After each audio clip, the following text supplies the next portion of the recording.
Hello दोस्तों, कैसे हैं आप सभी। स्वागत है आप सभी का हमारे परिवार ज्ञान संग्रह में। और आज हम फिर से आ गए हैं चैप्टर ए के आगे के प्रश्न को, जिसमें हमारा आज प्रश्न संख्या 4 तक पढ़ाई हो चुका था। प्रश्न संख्या 3 भी पढ़ाई हो चुका था, 4 पढ़ाई हो चुका था। आज हम पढ़ने वाले हैं 5 गो। तो एक बार पीछे के एक बार देख लेते हैं, फिर आगे हम लोग पढ़ेंगे। जिसमें अलैंगिक जनन की हानि, हमारा पिछले क्लास का पिछले वीडियो का प्रश्न था अलैंगिक जनन की हानि। तो अलैंगिक जनन की हानि, इसमें क्या होता है, नए प्रजाति का विकास नहीं होता है। दूसरा, इससे उत्पन्न संतान जो होते हैं नए गुण वाले नहीं होते हैं। इसमें अर्धसूत्री विभाजन नहीं होता है। एक बार लाइव देख लीजिए। अलैंगिक जनन निम्न लाभ है। इसमें केवल एक ही जनक की आवश्यकता होती है। अलैंगिक जनन में केवल एक ही जनक की आवश्यकता होती है। यह प्रक्रिया सरल और शीघ्र होती है। इसे कम समय में अधिक संख्या में संतान उत्पन्न होते हैं। इससे कम समय में अधिक संख्या में क्या होते हैं, संतान उत्पन्न होते हैं। देखिए, आज का हमारा प्रश्न है लैंगिक जनन, लैंगिक जनन की हानि। लैंगिक जनन की निम्न हानियां हैं। जिसमें पहला, इसमें 2 जनक नर और मादा की आवश्यकता होती है। इसमें 2 जनक नर और मादा की आवश्यकता होती है। यह प्रक्रिया जटिल एवं समय लेने वाली होती है। यह प्रक्रिया क्या होती है, जटिल और समय लेने वाली होती है। मतलब इस प्रक्रिया जटिल होती है और इसमें ज़्यादा समय लगता है। तीसरा, इसमें अधिक ऊर्जा एवं संसाधनों की आवश्यकता होती है। इस प्रक्रिया में अधिक ऊर्जा और संसाधनों की आवश्यकता होती है। अलैंगिक जनन की हानियाँ निम्न हानियाँ हैं।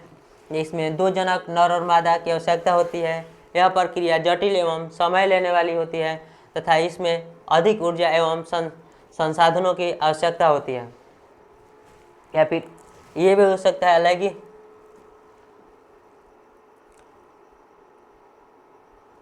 हो गया, इसमें अधिक ऊर्जा एवं संसाधनों की आवश्यकता होती है। चलिए अगले प्रश्न देखिए। अगला प्रश्न क्या है, अलैंगिक जनन तथा लैंगिक जनन में अंतर स्पष्ट करें। अलैंगिक जनन तथा लैंगिक जनन में अंतर स्पष्ट करें। देखिए, ये आपका इम्पोर्टेंट प्रश्न है। ये आपका इम्पोर्टेंट प्रश्न है। इसे आप लोग अच्छे से देख लीजिएगा। इसे अभी कापी पर नोट कर लीजिएगा खुद से। देखिए,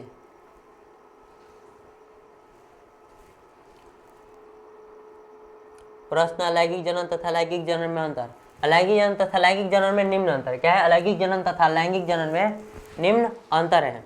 देखिए, पहला अलैंगिक जनन क्या है। अलैंगिक जनन, इसमें एक ही जनक की आवश्यकता होती है। अलैंगिक जनन में एक ही जनक की आवश्यकता होती है, जबकि लैंगिक जनन में 2 जनक विपरीत प्रकृति के 2 जनक नर और मादा की आवश्यकता होती है।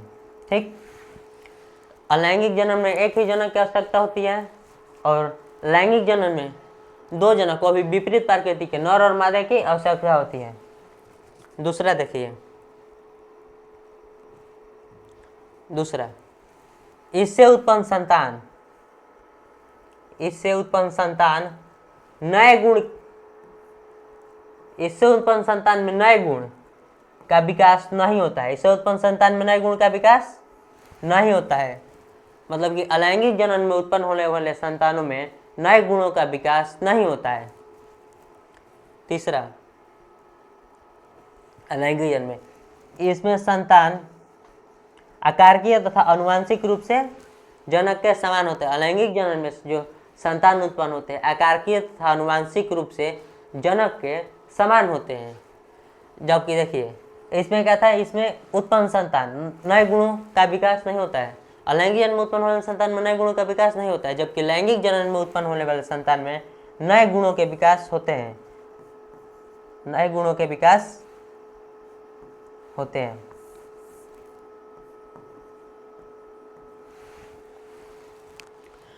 लैंगिक जनन में उत्पन्न होने वाले संतान में नए गुणों के विकास होते हैं।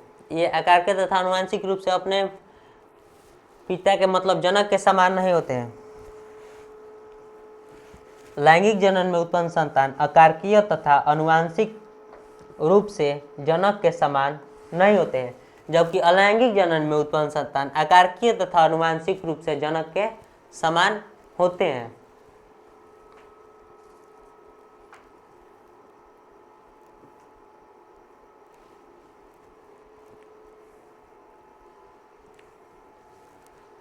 चलिए अब आगे के प्रश्न कल से देखेंगे, तब तक के लिए जय हिंद।